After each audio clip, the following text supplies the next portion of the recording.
Hello students, very good morning, very good afternoon and very good evening to all of you.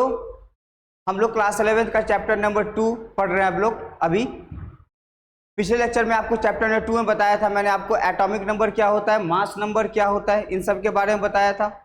दूसरा मैंने आपको बताया था isotopes क्या होता है, आइसोबार्स क्या होता है, आइसोडाइफर्स क्या होता है, आइसोटोन्स क्या होता है, आइसो इलेक्ट्रॉनिक स्पेसीज क्या होता है। इन सब के बारे में बताया था आपको चैप्टर नंबर 2 में। आज का वीडियो है बेटा chapter number 2 structure of atom का। जो टॉपिक है, टॉपिक का नाम है बेटा electromagnetic theory, electromagnetic wave theory और रेडिएंट एनर्जी। बड़ा इंपॉर्टेंट टॉपिक है इलेक्ट्रोमैग्नेटिक वेव थ्योरी और रेडिएंट एनर्जी। क्या बताया जाता है इलेक्ट्रोमैग्नेटिक वेव थ्योरी में? सुनो, लिखा है according to this theory the energy transmitted from one body to another body in the form of wave, and these wave travel in the space with the same speed as light। और light का speed होता है बेटा 3 × 10⁸ metre पर second. याद रखना, question में काम आएगा ये। And these wave are known as electromagnetic wave, और इन्हीं को हम लोग बोलते हैं रेडिएंट एनर्जी। देखो अब क्या बोला गया इसमें। एक वेव होता है बेटा, और वेव होता है बिल्कुल ऐसा। इस वेव के अपर पार्ट को हम लोग बोलते हैं क्रेस्ट, और नीचे वाले पार्ट को बोलते हैं हम लोग ट्रफ। इसका मतलब सर ये भी क्रेस्ट होगा, और नीचे वाला पार्ट क्या होता है? ट्रफ। तो बताया गया इस थ्योरी में कि जो एनर्जी का ट्रांसमिशन होता है, एक बॉडी से दूसरे बॉडी में ट्रांसमिशन होता है। कौन से फॉर्म पे? वेव के फॉर्म पे, with the same as speed of light, that is what 3 × 10⁸ metre per second. And these waves are called electromagnetic wave और रेडिएंट एनर्जी बोलते हैं हम लोग। ठीक है, अब ये इस वेव के अंदर में आपको दो फील्ड होता है, एक इलेक्ट्रिक फील्ड होता है और एक मैग्नेटिक फील्ड होता है। अभी आप क्लास 11th में, जब क्लास 12th में जाएंगे तो आप पढ़ेंगे वहां पे इलेक्ट्रिक फील्ड क्या होता है और मैग्नेटिक फील्ड क्या होता है। बस समझ जाओ, इस वेव के अंदर में इलेक्ट्रिक फील्ड भी होगा और मैग्नेटिक फील्ड भी होता है। ठीक है, वेव के अपर पार्ट को क्रेस्ट बोलते हैं, नीचे वाले पार्ट को ट्रफ बोलते हैं। दो क्रेस्ट के बीच के डिस्टेंस को हम लोग लैम्डा बोलते हैं। तो दो ट्रफ के बीच का डिस्टेंस भी क्या होगा सर? लैम्डा। कोई आपसे पूछे डिफाइन द टर्म क्रेस्ट, तो आप क्या बोलोगे? The upper part of the wave is called crest and the lower part of the wave is called trough. और दो क्रेस्ट के बीच का डिस्टेंस और दो ट्रफ के बीच के डिस्टेंस को हम लोग बोलते हैं लैम्डा। तो क्या बोलते हैं? लैम्डा। लैम्डा का मतलब होता है वेवलेंथ बोलते हैं। क्या बोलते हैं? वेवलेंथ। तो दो क्रेस्ट के बीच के डिस्टेंस क्या बोलेंगे बेटा? लैम्डा। तो दो ट्रफ के बीच का डिस्टेंस भी क्या होगा? लैम्डा। और ये वाला पार्ट एम्पलीट्यूड है, पॉजिटिव एम्पलीट्यूड, और ये निगेटिव एम्पलीट्यूड। क्लियर है? तो एग्जाम्पल लिखा है इलेक्ट्रोमैग्नेटिक वेव का। पहला वेव क्या है sir? Radio waves, microwaves, infrared waves, visible rays, ultraviolet rays, X rays, gamma rays and cosmic rays. ये सब एग्जांपल्स है इलेक्ट्रोमैग्नेटिक वेव। ये सब वेव है, radio wave, microwaves, infrared waves, visible rays, ultraviolet rays, X rays, gamma rays and cosmic rays. तो आपसे कोई definition पूछे define the term electromagnetic wave, तो आप डेफिनेशन ही क्लियर कर देंगे। ठीक है, चलो अब यही चीज बताया था मैंने आपको। ऊपर वाला पार्ट क्या है बेटा? बताओ। क्रेस्ट। देखो ये क्रेस्ट है। दो क्रेस्ट के बीच के डिस्टेंस को क्या बोलते हैं सर? लैम्डा। दो ट्रफ के बीच का डिस्टेंस भी क्या होगा? लैम्डा। तो ये वेव का क्या है? वाइब्रेटिंग सोर्स, और ये क्या है? Direction of propagation. तो वही चीज बताया था अभी आपको, मैं डेफिनेशन क्लियर किया था। The upper most point of the wave is called crest and the lower most portion is called trough. पहला टॉपिक क्या है इसमें पढ़ना में? वेवलेंथ। और वेवलेंथ को लैम्डा से डिनोट करते हैं, याद रखना। वेवलेंथ का मतलब लैम्डा। डिफाइन कैसे किया गया? It is defined as the distance between two nearest crest और ट्रफ। दो क्रेस्ट के बीच का डिस्टेंस और दो ट्रफ के बीच का डिस्टेंस को हम लोग बोलते हैं लैम्डा। और लैम्डा को मेजर किस में करते हैं? याद रखना ध्यान से। In terms of angstrom, in terms of picometre, सारे क्वेश्चन में मिलेंगे आपको। In terms of nanometre, in terms of centimetre, in terms of metre. तो कुछ कन्वर्जन है, बताया गया 1 एंगस्ट्रॉन में 10⁻⁻10 मीटर होता है। 1 एंगस्ट्रॉन में 10 का पावर -10 मीटर होता है। न्यूमेरिकल क्वेश्चन में अगर एंगस्ट्रॉन लिख रहा है तो आप उनको मीटर में कन्वर्ट करेंगे, multiply with 10 to the power -10 metre. अगर 1 पिकोमीटर लिख रहा है तो मल्टीप्लाई कर 1 पिकोमीटर होता है बेटा 10 टू द पावर -12 मीटर, ठीक है। 1 नैनोमीटर होता है 10 to the power -9 metre. 1 centimetre होता है 10 टू द पावर -2 मीटर। ये ऑल ओवर वेवलेंथ के बारे में था। वेवलेंथ को मेजर किस में करते हैं? एंगस्ट्रॉन, पिकोमीटर, नैनोमीटर, सेंटीमीटर और मीटर में।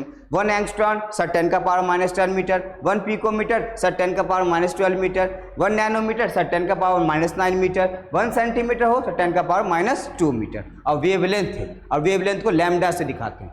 क्लियर है? नेक्स्ट टॉपिक देखो इसका। नेक्स्ट टॉपिक है बेटा time period, that is T. Time period में क्या बताया गया सुनो। टाइम पीरियड को हम लोग टी से दिखाते हैं और टी होता है 1/न्यू। न्यू इसको क्या पढ़ते हैं? न्यू, याद रखना, इसको पढ़ते हम लोग न्यू, मतलब ये ओवर फ्रीक्वेंसी है। क्या ये? फ्रीक्वेंसी है। तो टाइम पीरियड का फॉर्मूला सर 1/न्यू लिखा हुआ है। टाइम पीरियड क्या है? 1/न्यू। सेकेंड, टाइम है तो सेकेंड में। नेक्स्ट है बेटा वेव नंबर। वेव नंबर, और वेव नंबर को हम लोग बताते हैं, इनको पढ़ते हैं nu bar. Nu bar is our wave number, ठीक है। तो वेव नंबर क्या होता है सर? कोई डेफिनेशन पूछे सर, वेव नंबर होता है 1/लैम्डा, मतलब the reciprocal of wavelength is called wavelength. The reciprocal of wavelength is called क्या बोलेंगे बेटा? Wave number. तो बताओ सर इसका यूनिट निकालो आप। वेव नंबर 1/लैम्डा अगर सेंटीमीटर में लोगे ऊपर जाएगा तो क्या बन जाएगा? Centimetre inverse. अगर लैम्डा मीटर में लोगे ऊपर जाएगा तो मीटर इनवर्स बन जाएगा। तो ये वेव नंबर का यूनिट हो जाएगा। और वेव नंबर को हम लोग न्यू बार से पढ़ते हैं बेटा। न्यूमेरिकल क्वेश्चन आते हैं, मिलेगा क्वेश्चन अभी आपको। नेक्स्ट टॉपिक है इसका बेटा फ्रीक्वेंसी। फ्रीक्वेंसी को हम लोग अभी बताया था मैंने आपको, फ्रीक्वेंसी को हम लोग न्यू से डिनोट करते हैं। फ्रीक्वेंसी क्या होता है? न्यू। ये है, दिस वन इज फ्रीक्वेंसी। तो क्या बताया गया डेफिनेशन फ्रीक्वेंसी का? देखो लिखा, it is defined as the number of waves. Number of बहुत सारा वेव्स होगा, पास करेगा एक ही पॉइंट से, विच passes through a point in 1 second.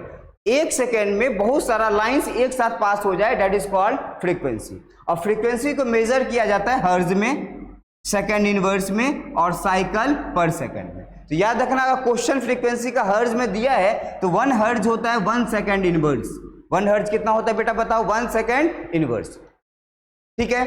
तो फ्रीक्वेंसी क्या था सर? स्कूल के पेपर में डेफिनेशन पूछेगा, डिफाइन द टर्म फ्रीक्वेंसी, तो आप बोलोगे it is defined as the number of waves which pass through a point in 1 second is called frequency. Measure किस में करते हैं फ्रीक्वेंसी को? हर्ज में, सेकेंड इनवर्स में। सर 1 हर्ज किसके इक्वल होता है? 1 सेकेंड इनवर्स के इक्वल होता है, ठीक है। चलो देखो नेक्स्ट टॉपिक क्या है बेटा। नेक्स्ट टॉपिक है बेटा वेलोसिटी। केमिस्ट्री के दुनिया में वेलोसिटी को हम लोग सी से रिप्रेजेंट करते हैं। केमिस्ट्री के दुनिया में वेलोसिटी को हम लोग सी से रिप्रेजेंट करते हैं। और सी क्या है? एक speed of light, that is 3 × 10⁸ metre per second. तो क्या डेफिनेशन बताया गया इसका? देखो, it is defined as distance covered by wave in 1 second, that is called velocity. और सर वेलोसिटी है क्या? सी से रिप्रेजेंट करते हैं। सी होता है sir lambda upon time period. चलो बताओ, C equals to sir lambda, time period पर क्या आए थे सर? 1/ क्या होता है सर? फ्रीक्वेंसी होता है। तो सर यहाँ से सी निकाल लोगे तो सर सी क्या हो जाएगा सर? Lambda frequency. सर यहाँ से लैम्डा भी निकल जाएगा, सी अपॉन फ्रीक्वेंसी। सर यहाँ से फ्रीक्वेंसी भी निकाल लोगे आप, वो क्या हो जाएगा? सी अपॉन लैम्डा। ये फॉर्मूला बहुत इंपॉर्टेंट फॉर्मूला है बेटा। ये तीनों फॉर्मूला क्वेश्चन में आता है। इस फॉर्मूला से 100% क्वेश्चन आपके स्कूल के एग्जाम में आएगा। तो आपको एक फॉर्मूला अगर याद हो, सी किसके इक्वल होता है? लैम्डा भी, तो आप लैम्डा भी कैलकुलेट कर सकते हो और फ्रीक्वेंसी भी कैलकुलेट कर सकते हैं यहाँ से, ठीक है। तो क्वेश्चन लिखा है इसके नीचे बेटा, तो ध्यान से देखना क्वेश्चंस को। क्वेश्चंस क्या बोल रहे हैं? इंपॉर्टेंट क्वेश्चन है और ये क्वेश्चन नीट में भी आया हुआ है क्वेश्चन। इस क्वेश्चन में कह रहा है the Vividh Bharati station of all India, NCERT question है, broadcast on a frequency of, इनका फ्रीक्वेंसी दिया हुआ है, फ्रीक्वेंसी का मतलब nu 1368 kilo hertz frequency given. कर calculate the wavelength of the electromagnetic waves emitted by the transmitter. Sir frequency given है kilo hertz, sir 1 kilo hertz में 10 का पावर 3 हर्ज होता है, तो आप इसको चेंज कर दोगे तो फ्रीक्वेंसी कैसा आ जाएगा सर 1368 इंटू 10 की पावर कितना 3 हर्ज। चलो सर स्पीड ऑफ लाइट हमें पता है 3 इंटू 10 का पावर क्या है 8 मीटर पर सेकंड। ये क्वेश्चन नीट में भी आया है बेटा, एनसीईआरटी क्वेश्चन है, इंपॉर्टेंट क्वेश्चन है, हो सकता है आपके स्कूल के पेपर में क्वेश्चन आ जाए।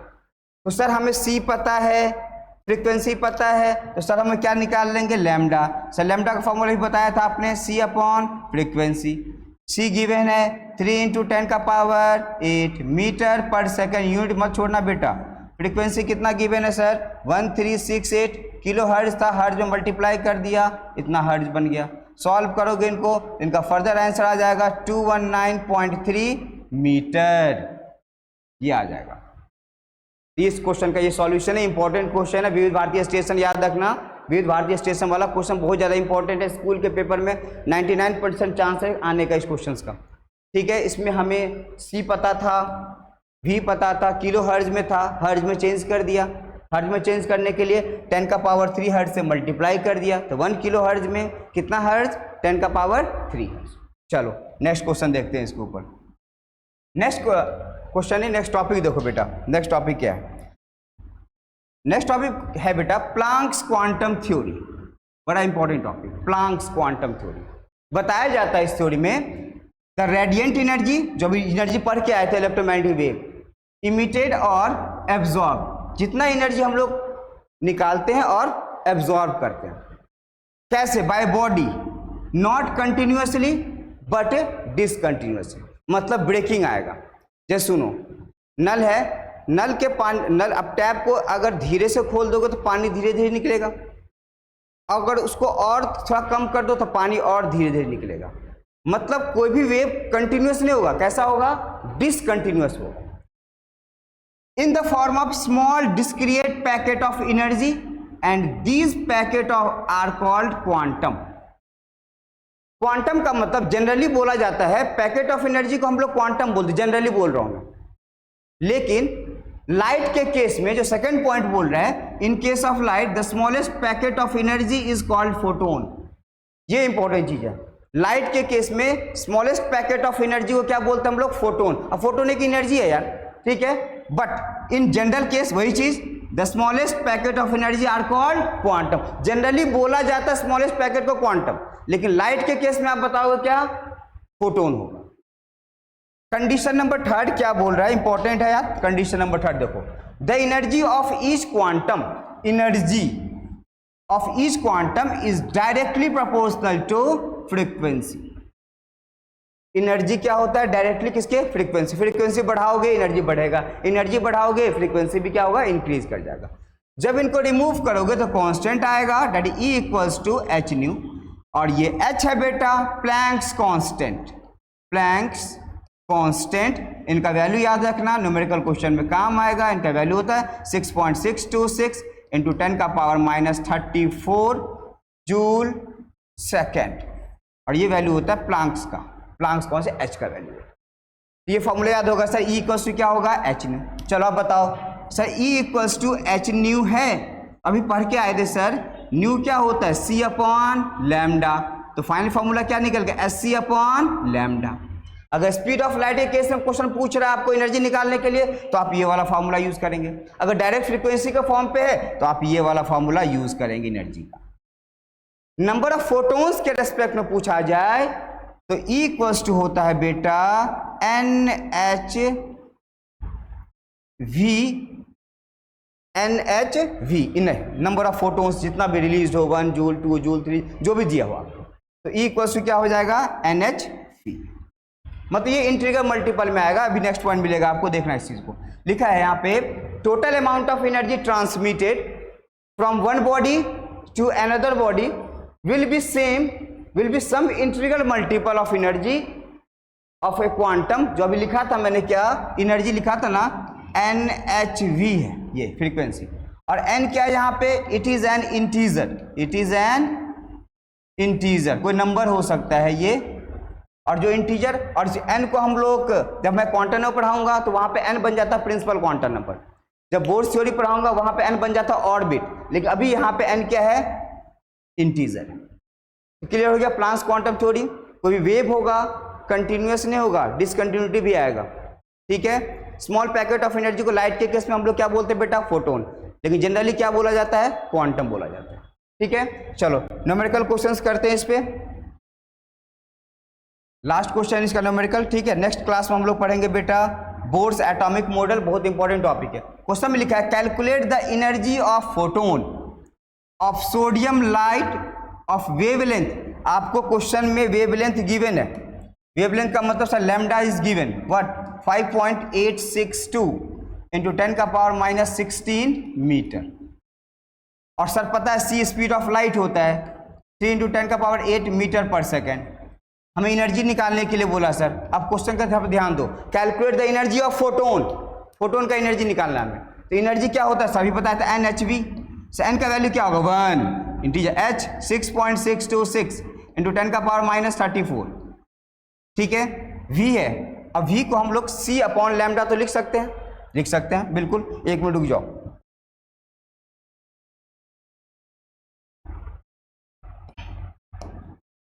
Equals to N H, V को लिख दिया सी अपॉन क्या लैम्डा, ठीक है। एन का वैल्यू 1 एच 6.626 10 का power minus 34 into see what speed of light divided by lambda का वैल्यू गिवन है कितना 5.862 इंटू 10 का पावर कितना है माइनस 16। जब इनको आप सॉल्व करोगे बेटा तो फर्दर आपका कैलकुलेशन एनर्जी का आ जाएगा ये वाला टर्म, ठीक है।